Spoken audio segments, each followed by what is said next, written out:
फक्त 50 पैशाचा चुना तुम्हाला दवाखान्यामध्ये लाखो रुपयाचा जो चुना लागतो त्याला सहजरित्या वाचू शकतो। आता हे ऐकल्यानंतर तुमच्या मनामध्ये पहिली शंका ही असेल की चुना कसा खायचा, किती खायचा ते आम्हाला माहिती आहे, परंतु किती लोकांनी याचा वापर केलेला आहे हा मात्र संशोधनाचा विषय आहे। लोक फक्त ऐकतात, गोष्ट करत नाही।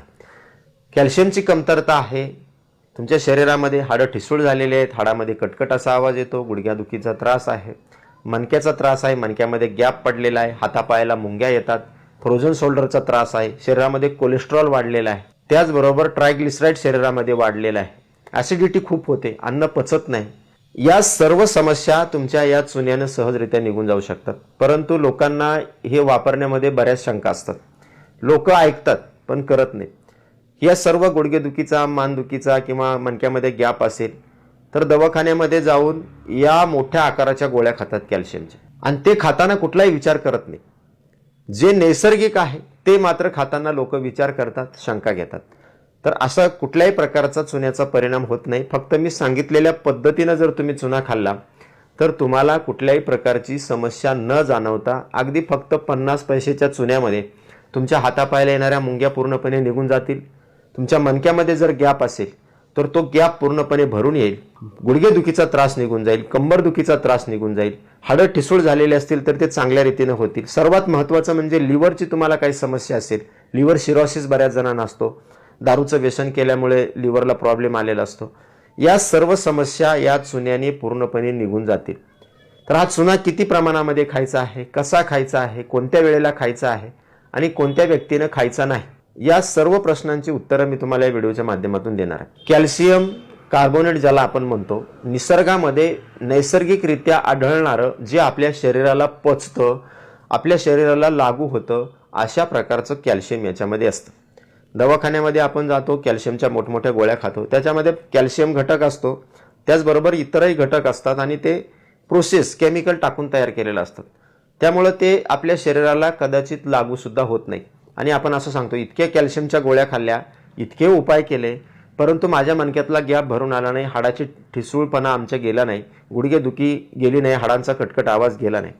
तर हेच तुम्हाला जर जाणवलेलं असेल तर तुम्ही चुन्याचा वापर करा। लोक ऐकतात परंतु वापर करून पाहत नाही, चुन्याच्या वापरावर शंका घेतात। त्यांची सर्वात महत्त्वाची आणि पहिली शंका अशी असते की चुन्याचा वापर केला तर किडनी स्टोन होतो। मग कॅल्शियमच्या गोळ्या खाल्ल्यानंतर किडनी स्टोन होत नाही का? कॅल्शियमचा कुठलाही घटक जर खाल्लेला असेल तर ज्यांना किडनी स्टोनचा त्रास आहे, वारंवार किडनी स्टोन होतो, अशा व्यक्तींना त्रास होण्याची शक्यता असतेच। मग तुम्ही कॅल्शियमच्या गोळ्या खा किंवा चुन्याचा वापर करा। तर कॅल्शियमच्या गोळ्यांपेक्षा चुना हा अत्यंत नैसर्गिक आहे आणि जो आपल्या शरीराला लागू होतो, म्हणून कॅल्शियमच्या गोळ्यापेक्षा हा 100 पट चांगला घटक आहे आपल्या शरीरातलं कॅल्शियम वाढवण्यासाठी। मग हा चुना खाल्ल्यानंतर आपल्या शरीरावर त्याचे कुठलेही साईड इफेक्ट होऊ नयेत म्हणून मी तुम्हाला एक संध्याकाळी करण्यासाठी उपाय सांगणार आहे। म्हणजे सकाळी आपल्याला चुन्याचा वापर करायचा आहे, संध्याकाळी सांगितलेला उपाय करायचा आहे, म्हणजे तुमच्या शरीरामध्ये कॅल्शियमचं प्रमाण वाढेल आणि चुन्याचा कुठलाही साईड इफेक्ट तुम्हाला होणार नाही। तर चुना आपल्याला किती प्रमाणामध्ये खायचा आहे आणि किती दिवस खायचा आहे हे आधी आपण पाहूया, आणि मग हे केल्यानंतर आपल्याला संध्याकाळी काय करायचं आहे ज्यामुळे तुम्हाला किडनी स्टोनचा वगैरे त्रास होणार नाही हेही आपण पाहणार आहोत। सर्वात प्रथम ज्यांना किडनी स्टोन होतो किंवा किडनी स्टोन वारंवार होतो अशा व्यक्तींना चुन्याचा वापर करायचा नाही। चुन्याचाच नाही तर कुठल्याही कॅल्शियमच्या गोळीचा वापर त्यांनी करायचा नाही। आधी शरीरामधले किडनी स्टोनचे जे त्रास होण्याची समस्या आहे ती नष्ट करायची आहे आणि नंतर तुम्ही चुन्याचा वापर करू शकता।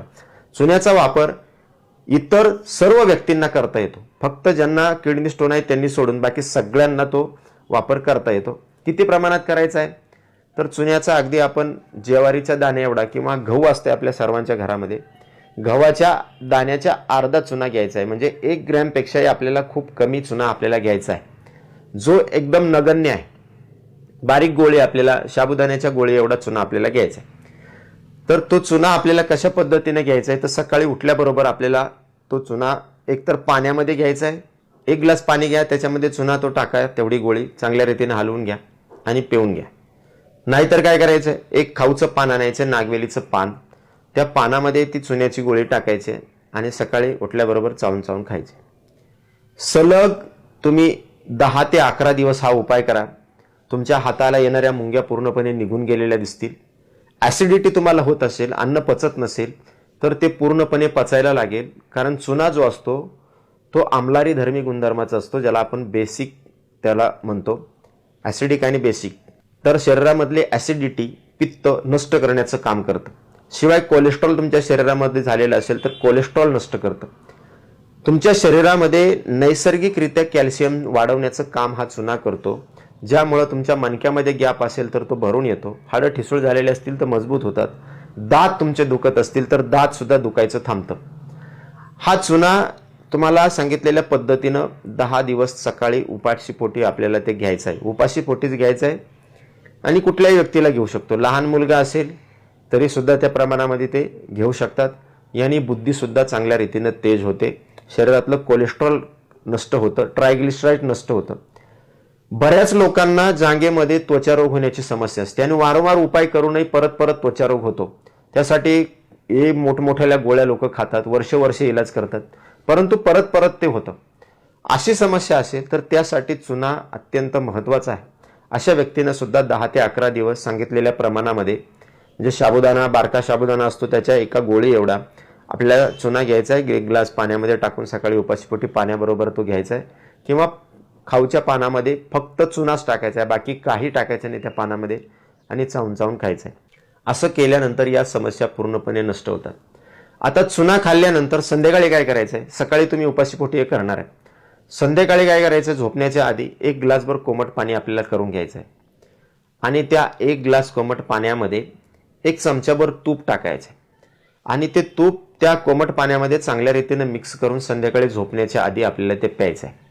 म्हणजे चुन्याचा कुठलाही साईड इफेक्ट तुमच्या शरीरावर होणार नाही आणि तुमच्या शरीरामध्ये नैसर्गिकरित्या कॅल्शियम वाढेल, हाताला मुंग्या येणं या सर्व समस्या तुमच्या कायमस्वरूपी निघून जातील.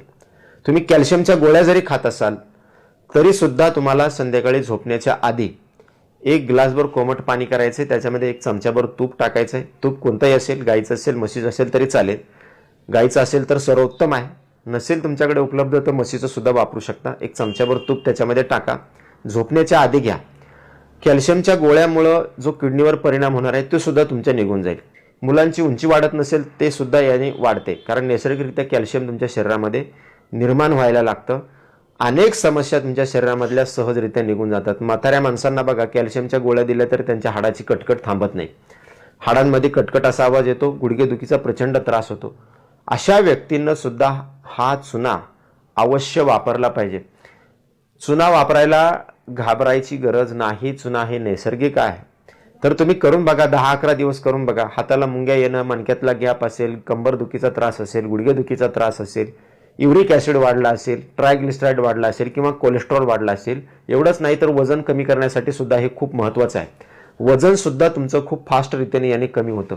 तर तुम्ही मनामध्ये कुठलीही शंका न ठेवता चुन्याचा हा उपाय तुम्ही अवश्य करून बघा. आणि अशाच नवनवीन उपयुक्त आयुर्वेदिक माहितीसाठी जीवन संजीवनी हेल्थ या ऑफिशियल चॅनलला लाईक आणि सबस्क्राईब करा. नोटिफिकेशनसाठी बेल आयकॉनवर क्लिक करा. धन्यवाद.